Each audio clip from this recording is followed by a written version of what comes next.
ನಾನಾರು ಕಶ್ಯಪ ಬ್ರಹ್ಮನ ಮಗ, ದಿತಿಗರ್ಭ ಸಂಜಾತ, ಚತುರ್ಮುಖ ಬ್ರಹ್ಮನ ಮೊಮ್ಮಗ. ವಿಧಾತನಿಂದ ವಿಧಿಬರಹವನ್ನೇ ಬದಲಾಯಿಸಿ ಮರಣವನ್ನೇ ಮೆಟ್ಟಿ ನಿಂತ ಮಹಾವೀರ. ಅತಿಥಿಯ ಮಕ್ಕಳ ಹಟ್ಟಹಾಸವನ್ನು ಸುಟ್ಟು ಆದಿತ್ಯನ ಹಟ್ಟಹಾಸವನ್ನು ಮೆಟ್ಟಿ ಹಾಕಿದ ಸಾಹಸಿ. ಅತಳ ವಿತಳ ಸುತಳ ಮಹಾತಳ ರಸಾತಳ ಪಾತಾಳಗಳನ್ನು ಪಾದಗಳಿಯಲ್ಲಿ ತುಳಿದಿದ್ದ ಪರಾಕ್ರಮಶಾಲಿ. ಅದು ಇಟ್ಟರೆ ಬೆರೆಯುವುದು ಭೂಮಿ, ತಲೆ ಎತ್ತಲು ಮೆಚ್ಚುವುದು ಬಾನು, ಕೈ ಎತ್ತಲು ನಡುಗುವುದು ಸೃಷ್ಟಿ. ಚತುರ್ಮುಖನ ಸೃಷ್ಟಿಯೇ ನನ್ನ ಆಜ್ಞೆಯನ್ನು ಪಾಲಿಸುತ್ತಿರುವಾಗ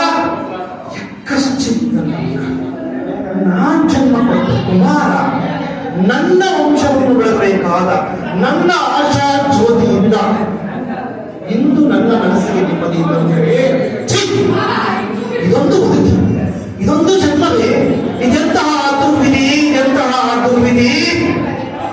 ನಾನೇ ಸರ್ವಶಕ್ತರೆಂದುಕೊಂಡರೆ ಅದಾವ ಶಕ್ತಿ ನನ್ನ ಇದನ್ನು ಕಾಣುತ್ತಿದೆ, ಅದಾವ ಶಕ್ತಿ ನನ್ನನ್ನೇ ನನ್ನ ಪುತ್ರನನ್ನು ಶತ್ರುವನ್ನಾಗಿ ಮಾಡಿ ಕಾಣುತ್ತಿದೆ.